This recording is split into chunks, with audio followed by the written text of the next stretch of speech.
नमस्कार, स्वागत है आप सभी का बनो अपना फाइनेंस मिनिस्टर में और मैं हूं आपके साथ कविता थपलियाल। आज शो की शुरुआत हम बेहद खास मुद्दे से करने वाले हैं। हम बात करने वाले हैं बीमा की। जब इंश्योरेंस की बात आती है तो बहुत सारी ऐसी चीज़ें जो आपके जहन में आती हैं, बहुत सारी तकलीफ़ें जो आपके जहन में आती हैं। बीमा का बढ़ता हुआ प्रीमियम, क्लेम सेटलमेंट में देरी और बढ़ती निराशा। क्या अब बीमा लेना सही है? जी हाँ, आज यही सवाल हम पूछ रहे हैं आज के इस विशेष शो में, जहां हम बात करेंगे एक ऐसे मुद्दे पर जो आजकल हर भारतीय परिवार के लिए चिंता का कारण बना हुआ है। और मैं बात कर रही हूं इंश्योरेंस की, बीमा की।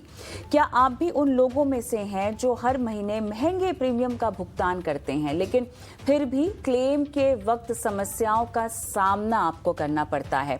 क्या आपको लगता है कि बीमा का फायदा सिर्फ कागजों तक ही सीमित है और असल में आपके पैसों की कोई गारंटी यहाँ पर नहीं मिलती है, कवरेज की कोई गारंटी नहीं मिलती है? आजकल सैलरी से भी ज्यादा तेजी से प्रीमियम बढ़ रहे हैं। वहीं दूसरी ओर क्लेम रिजेक्शन और सेटलमेंट में देरी जैसे मुद्दे आम होते जा रहे हैं।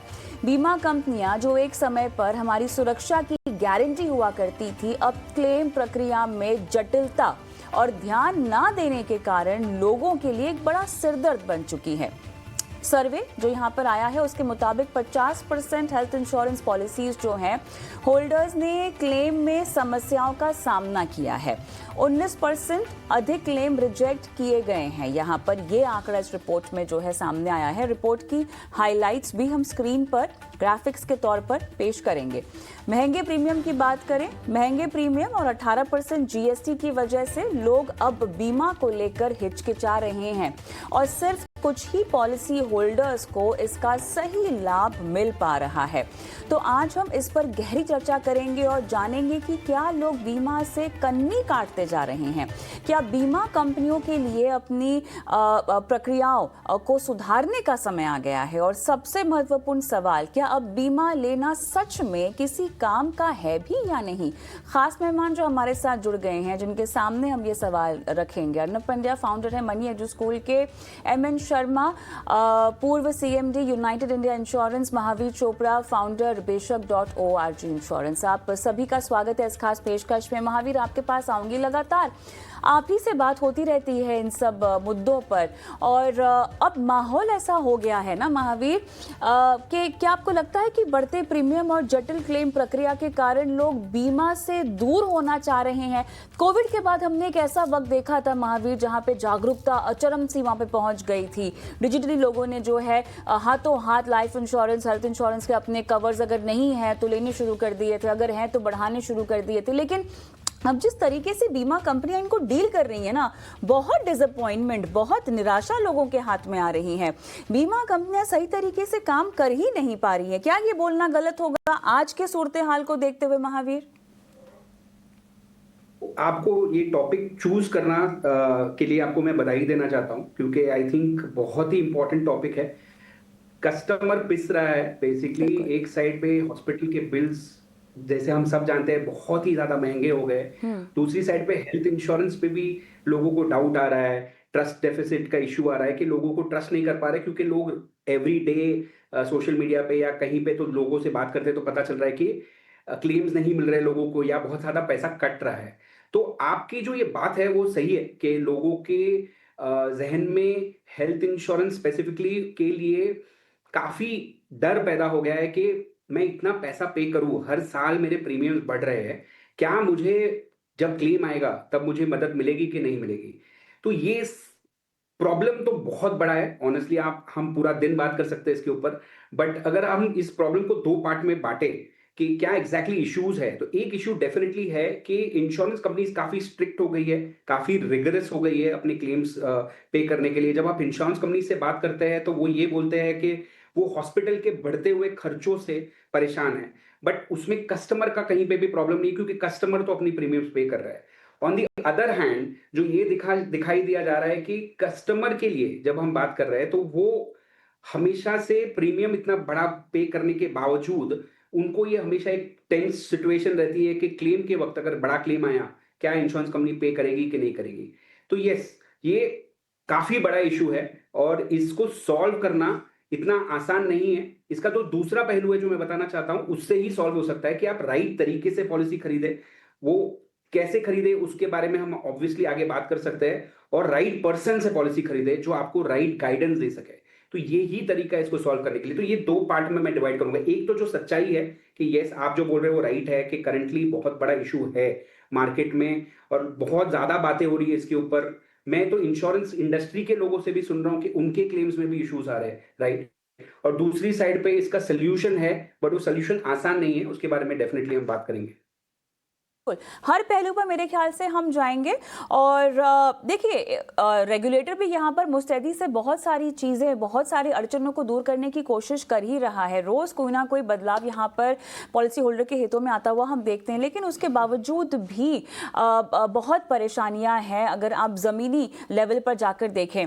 अच्छा, उससे भी बड़ा प्रॉब्लम तो यहाँ पर यह है कि इंश्योरेंस की पेनिट्रेशन ही बहुत ज़्यादा कम है, और एक तो कम पेनिट्रेशन है, जिनके पास है उनको भी दिक्कतें हैं। तो फायदा किसको हो रहा है? हेमंत शर्मा जी, आपके पास आऊंगी, क्योंकि प्रीमियम जो बढ़ रहा है ना, उसको लेकर एक बहुत बड़ा सवालिया निशान है। बीमा प्रीमियम 18% जीएसटी की वजह से आम लोग, खासतौर से अगर मैं मिडिल क्लास की बात करूं, तो उनके लिए ये महंगा हो गया है। क्या आपको लगता है कि इसे घटाना या हटाना समय की जरूरत है? शुरुआत महंगाई से ही करते हैं और बढ़ते प्रीमियम से ही करते हैं, क्योंकि बहुत सारे तबके के लिए अब ये अफोर्डेबल नहीं रह गया है। और अगर वरिष्ठ नागरिकों की हम बात करें, वो तो बिना इंश्योरेंस पॉलिसी के लिए रहना चाहते हैं अगर उन्होंने कवरेज नहीं ले रखी, क्योंकि उनका प्रीमियम तो आसमान छू रहा है। एक तो कमाई नहीं है, ऊपर से महंगा प्रीमियम है। अब बताइए कैसे इसका निष्कर्ष निकाला जाए? काफी समय से मांग है ये हटाने की। तो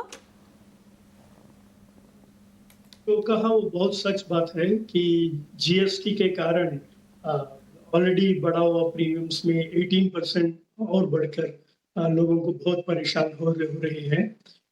तो जीएसटी कम करना या निकाल देना बहुत अच्छा है। हेल्थ इंश्योरेंस पॉलिसी होल्डर्स के लिए बहुत जरूरत भी है अभी। और ये प्रीमियम रेट्स क्यों बढ़ते जा रहा है, इसके कारण यही है कि हॉस्पिटल्स पे कोई नियंत्रण नहीं है। वो लोग जैसा अपनी मर्जी के हिसाब से रेट्स डाल रहे हैं एंड चार्ज भी कर रहे हैं। और मैं थोड़ा सा पॉलिसी होल्डर्स पर भी थोड़ा ब्लेम डालना चाहता हूँ कि वो क्लेम्स हॉस्पिटल में जब एडमिट होते हैं, वो समझते हैं कि मेरे पास तो पॉलिसी है, सम एश्योर्ड है इतना, तो मैं why not I stay in A 5-star kind of room. Room rent उनका एलिजिबिलिटी सम एश्योर्ड में 1% होता है पर डे। वो उससे उसका डबल रेट में, फॉर एग्जांपल किसी का 1 लाख का पॉलिसी है, तो 1,000 रुपया पर डे उनका रूम रेंट, उतना ही तक वो लोग पॉलिसी रह सकते हैं। उसके ऊपर अगर कोई 2,000 वाला रूम या 3,000 वाला रूम में अगर वो लोग रहकर ट्रीटमेंट लिए, तो क्या होगा, ये रिम्बर्समेंट देते वक्त not only room rent extra जो हुआ 1,000 के ऊपर वो ही नहीं कटता है, और जो क्लेम में भी वही परसेंटेज में रिड्यूस करते हैं, क्योंकि hospitals are charging the rates according to the room rent.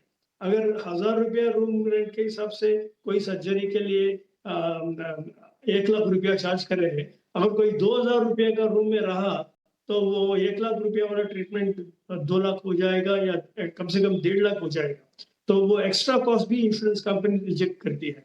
तो इसके कारण भी लोगों को बहुत तकलीफ हो रहा है।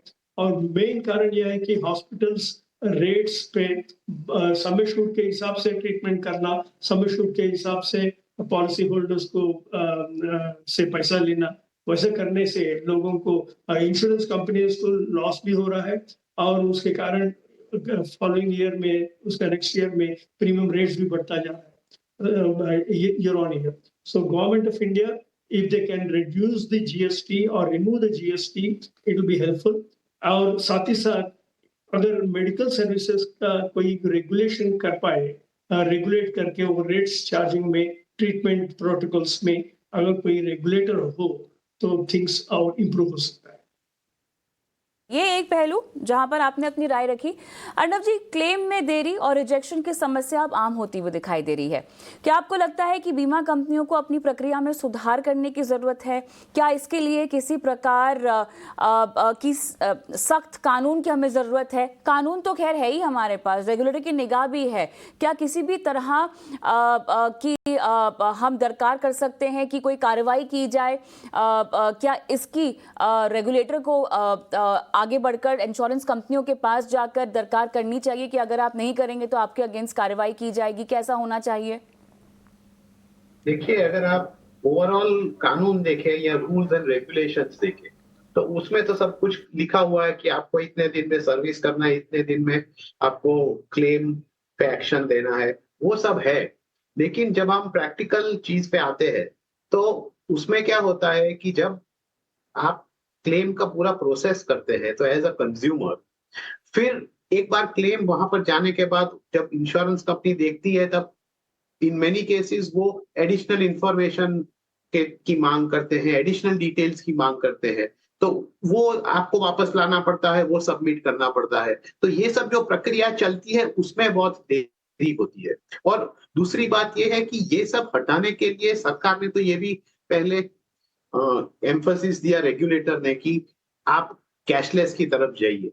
पर कैशलेस में भी जब आप लोग एक्चुअल प्रैक्टिकल लेवल पर आते हैं, तब आपको पता चलता है कि तकलीफें क्या है। क्योंकि फॉर एग्जांपल मान लीजिए कि आपके घर के पास आप कोई हॉस्पिटल में एडमिट होने के लिए गए, तो जब आप वहां पहुंचते हैं, तब आपको पता चलता है कि जिस कंपनी के पास आपकी पॉलिसी है, उसका कैशलेस ये हॉस्पिटल एक्सेप्ट नहीं करती।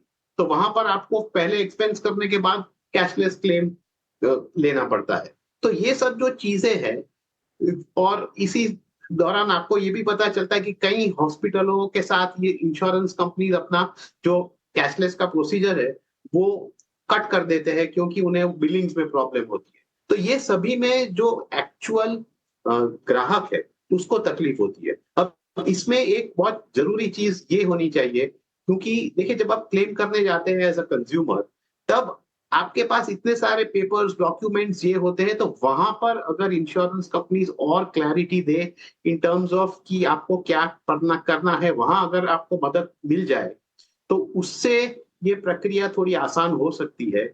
क्योंकि ये सब इतने सारी डॉक्यूमेंट्स जब आप क्लेम करने जाते हैं, उसे इकट्ठा करने के बाद सबमिट करना, उसमें कुछ रह गया वापस लाना, ये सब में काफी सारा टाइम चला जाता है। और बेस्ट ऑब्वियसली सॉल्यूशन तो यही है कि कैशलेस की प्रोसेस में जाए, लेकिन वहां पर भी इम्प्लीमेंटेशन में प्रॉब्लम्स आती है, तो इस पर ध्यान देना बहुत जरूरी है। बिल्कुल। एक ब्रेक मुझे लेना होगा, लेकिन चर्चा के अगले भाग में हम महावीर से पूछना चाहेंगे कि पॉलिसी होल्डर्स ने हेल्थ इंश्योरेंस क्लेम में परेशानी का सामना जो किया है, क्या बीमा कंपनी अपने ग्राहकों के प्रति जवाबदेह नहीं हो रही है? क्या आपको लगता है कि सरकार को इसमें अब दखल देना चाहिए? कैसे यहाँ पर कड़ाई और बढ़ती जा सकती है? तमाम पैनलिस्ट हमारे साथ जुड़े हुए हैं, छोटा सा ब्रेक लेते हैं। क्यों इंश्योरेंस कवर लेने के बावजूद भी आपके जहन में इतनी शिकायतें हैं? बढ़ा हुआ प्रीमियम, रिजेक्टेड क्लेम या क्लेम में देरी, इस तरह की परेशानियां क्यों पॉलिसी होल्डर्स को अब उसका सामना करना पड़ रहा है? इसी का हल और आगे का रास्ता निकालने के लिए हम ये शो लेकर आए हैं। तमाम मेहमान भी हमारे साथ जुड़े हुए हैं। महावीर, आपके पास में आऊँगी, क्योंकि अब देखिए, लोगों को जो परेशानी हो रही है अपने क्लेम्स को लेकर, बहुत सामना करना पड़ रहा है। ठीक है, अब बीमा कंपनी अपने ग्राहकों के प्रति जवाबदेह क्या यहाँ पर नहीं हो पा रही है, होना नहीं चाहती है, कोताही बरत रही है? सरकार डायरेक्टली इसमें दखल क्यों नहीं दे सकती? रेगुलेटर तो बना दिया है आपने। मैं बड़ा सवाल पूछ रही हूँ, क्योंकि ऐसा नहीं है कि नीयत नहीं है, आपके पास नीयत भी है, आपके पास नियति भी है, लेकिन निर्वाह ही नहीं हो पा रहा। महावीर, नहीं, ये बहुत ही ब्रिलियंट क्वेश्चन है कविता, आई वुड से। और मुझे लगता है ये प्रॉब्लम की नब्ज है एक्चुअली। जहां भी कोई भी सिस्टम हो, कोई भी कंट्री हो, कोई भी ऑर्गेनाइजेशन हो, जहां पे अगर सुनवाई सही तरीके से ना हो, तो वहां पे जो भी उनके मेंबर्स होंगे, कस्टमर्स होंगे, उनको कभी भी ट्रस्ट नहीं आएगा वो सिस्टम में।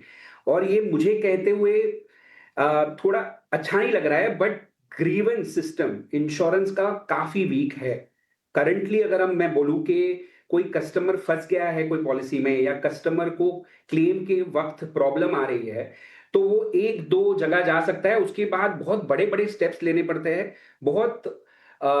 आपको बहुत ही ज्यादा पढ़ा लिखा होना पड़ेगा आपको फाइट करने के लिए इंश्योरेंस कंपनी के साथ, या आपके पास कोई एक्सपर्ट होना पड़ेगा जो आपको हेल्प कर सकता है ये सब चीजों में। बट एक सिंपल कस्टमर है जो लेट्स से टियर 3 टाउन में बैठा है, उसका क्लेम रिजेक्ट हो गया है, मोस्ट ऑफ द टाइम्स वो हेल्पलेस हो जाता है, बिकॉज वो शायद एक ब्रांच ऑफिस में जाके एक दो बार बात कर लेगा, उसके बाद शायद वो अपने एजेंट से बात कर देगा, और अगर वो एजेंट भी नॉर्मल अगर सेल्स पर्सन जैसा एजेंट है, वो भी अगर मना कर देगा, तो उसके बाद ऑनेस्टली सुनवाई की जो प्रोसेस है करंटली वो काफी काफी वीक है।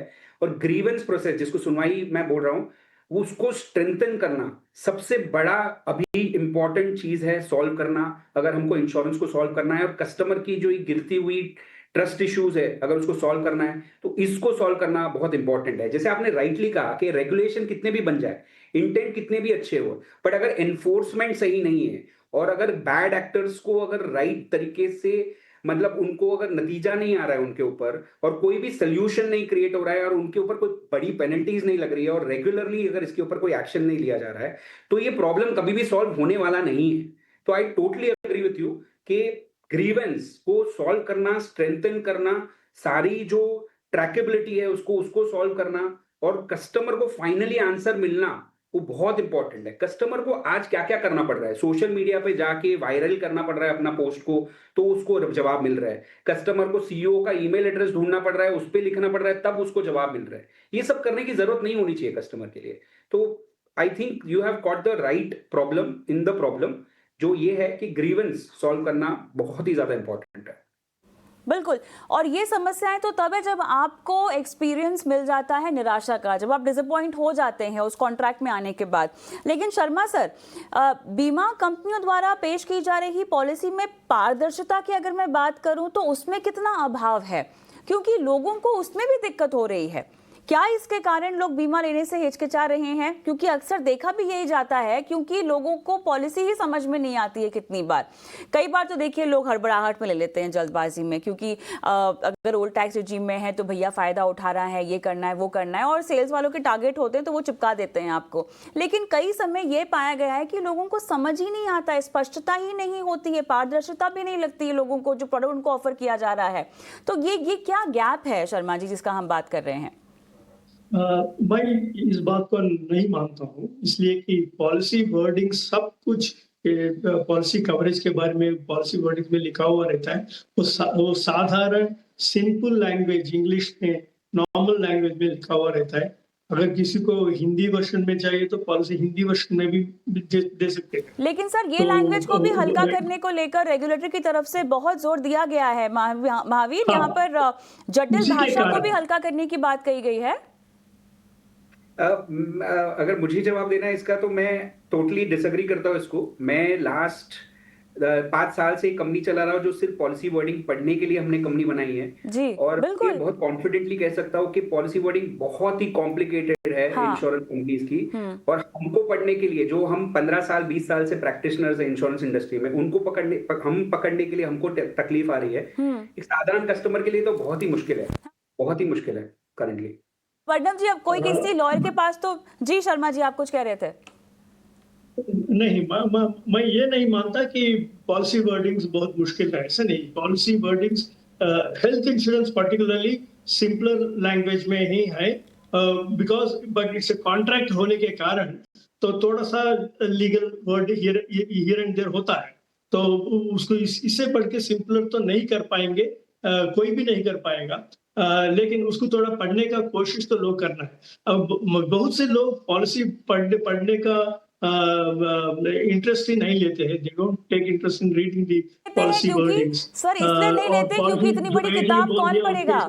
सर इसलिए नहीं लेते क्योंकि इतनी बड़ी किताब कौन पढ़ेगा, वो भी उस भाषा में जो समझ में नहीं आती। अर्नब जी, अगर इसको रीजनल भाषा में अगर आप डालें तो फिर भी क्या लोग पढ़ेंगे? हम में से कितने सारे लोग होंगे कमरे में जो बताइए इंश्योरेंस डॉक्यूमेंट को पढ़ लें। ज्यादा से ज्यादा 8 से 10 पेजेस में पॉलिसी होता है, तो इतना तो लिखना ही पड़ेगा कि सर जो बेच जाता है बस वो कर देता है हाईलाइट, सर्कल कर देता है, ये पढ़ना है, ये पढ़ना है, ये पढ़ना है। तो आम जनता जो है, अर्नब जी आप भी समझते ही होंगे, आप बताइए, आम जनता तो बस वही पॉइंट्स को पढ़ती है जो आपको बेच रहे हैं उन्होंने हाईलाइट करके रखे होंगे। कितना हल्का है, कितना मुश्किल है और कितना रीजनल करना चाहिए अर्नब जी? नहीं, देखिए इसमें क्या होता है कि जिन लोगों को ये सब टर्म से वाकिफ है, वो अंडरस्टैंडिंग है, उनके लिए ये पॉलिसी टर्म्स जो है जब वो पढ़ते हैं तो उनको सिंपल लगती है। लेकिन जब एक आम आदमी इसे पढ़ता है तब उसको आधे पन्ने के बाद कुछ समझ में ही नहीं आता, क्योंकि जिस प्रकार से सब लिखा गया है तो उसके समझ ना फॉर अ नॉर्मल इंडिविजुअल कि जो रोज के होल डे ये सब टर्म्स और इससे वो काम नहीं चलाता, उनके लिए बहुत डिफिकल्ट हो जाता है। तो ये प्रॉब्लम आती है कि एज अ नॉर्मल इंडिविजुअल आप समझने जाए तो तकलीफ होती है। तो इसके लिए यहाँ पर एक्शन भी थोड़ा जरूरी है, क्योंकि राइट फ्रॉम द स्टार्ट कि जब आप पॉलिसी लेते हैं तो टिल द टाइम आपका क्लेम आता है, सभी जगह पर एज एन इंडिविजुअल जो एक्सपर्ट नहीं है या जानकार नहीं है, उनके लिए ये डिफिकल्ट हो जाता है। तो उसमें क्या होता है कि लोग एक सिंपल तरकीब अपना देते हैं कि वो उसकी तरफ देखते ही नहीं है। अब इसका इम्पैक्ट क्या होता है कि जब आप एक्चुअल उस सिचुएशन में आते हैं, जब आपको क्लेम करना है या हॉस्पिटल में जाके ये सब डील करना है, तब आपको तकलीफ आती है। तो ये एक ओवरऑल प्रॉब्लम है जिसका आप impact at the claim stage उसे दिखाई देता है, या बाद में पता चलता है कि जब आप हॉस्पिटल में एडमिट होने जाए तब आपको पता चलता है कि ये इतना ही आपको क्लेम मिलेगा या ये चीज कवर्ड नहीं है। तो ये सब एक फॉर अ नॉर्मल इंडिविजुअल एक बहुत डिफिकल्ट चीज हो जाती है।